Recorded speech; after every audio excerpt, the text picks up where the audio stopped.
Hello and welcome to another fun-filled edition of Adam's Music Box, where today I want to ask and at least try to answer the question, who invented yacht rock? Well, to understand this, let's talk about what yacht rock is. Now, yacht rock is a term that was retrospectively assigned to a style of music that emerged in the 70s and became pretty popular in the late 70s and first half of the 80s. And this music is best described as a combination of jazz and rock that emphasizes songwriting over lengthy solos and emphasizes an extremely laid back sound over an amped up sound. So, what do I mean by that?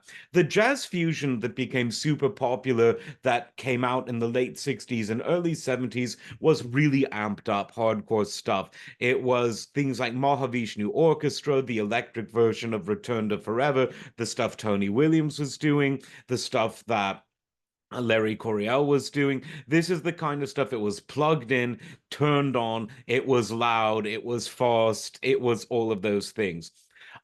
This yacht rock or proto yacht rock emphasized things from a very different angle. It was more groove based as opposed to rocky and intense. It was more about the chords and less about just vehicles for soloing.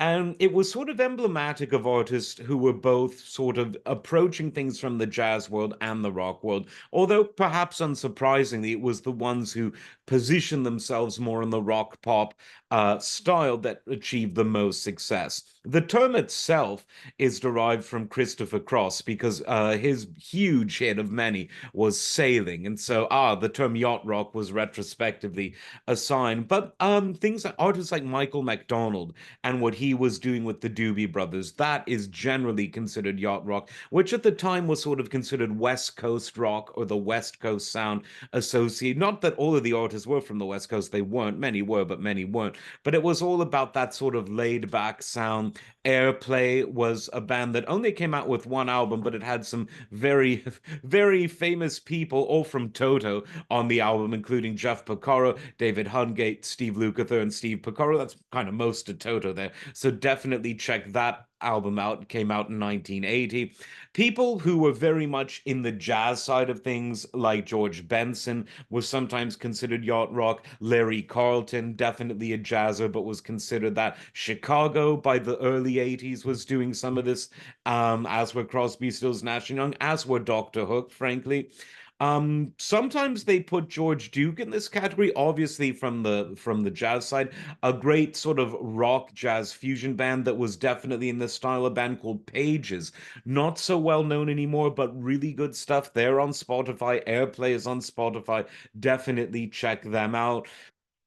And again, sometimes people put Kenny and Dave Loggins in this. I would say that that's correct. Ambrosia, produced by Alan Parsons, who we just talked about, they could be incorporated into this. So there's a lot of leeway in terms of just what is and isn't yacht rock or this style of West Coast jazz fusion that emerged in the second half of the 70s. Some put Gino Vanelli, one of my favorites, on that list as well. But who invented this? And the answer is that, like any genre that emerges gradually, there's no single person who invented it. Christopher Cross is the person who they retrospectively named it for. But if you did have to say that one person invented it, I would point to Michael Franks. Now, Michael Franks is an absolutely prolific musician as a singer and songwriter, as a performer. He's done so much and continues to do stuff. Now, I could say that he was possibly one of the main inventors of this genre because he was doing it for so long. His debut album came out in 1973 and it didn't really go anywhere. But just 3 years later, his album, The Art of Tea, was a very big hit for this genre. Obviously, your Bad Companies, your Led Zeppelins, your ABBAs, but he wasn't competing with them. This was an era when this kind of fusiony music still sold a lot of records. And you can see by the kinds of people he put on this album that he wasn't messing around. And the people that he played on it would go on to be central to this sort of yacht rock, West Coast fusion, call it what you will, movement.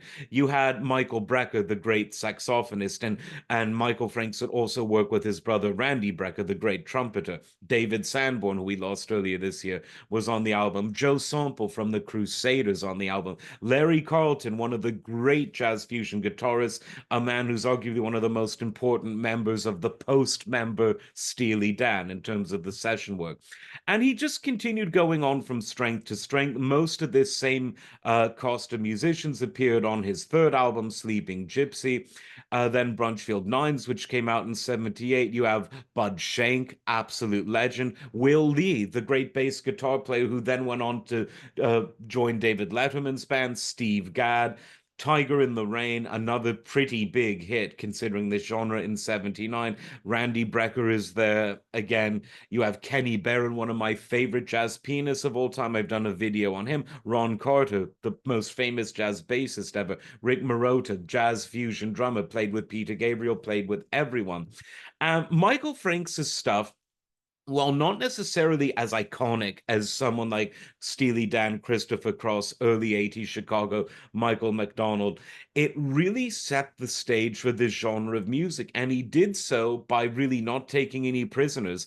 His 76 album, The Art of Tea, really was just an unapologetic dive into this new style, this new genre. And you could argue that no one did it better because he really encapsulated it. He knew the kind of musicians who could pull it off. He was respected by these musicians. He had done a lot of stuff as a sideman long before even his pretty floppy first album. So if you want to really delve into this genre and a man who really played a huge part in creating it, type in Michael Franks on your streaming player, start with The Art of Tea, and then go sequentially from there. If you like that kind of music, you will not be disappointed. Like, subscribe, and we will see you next time. Take care.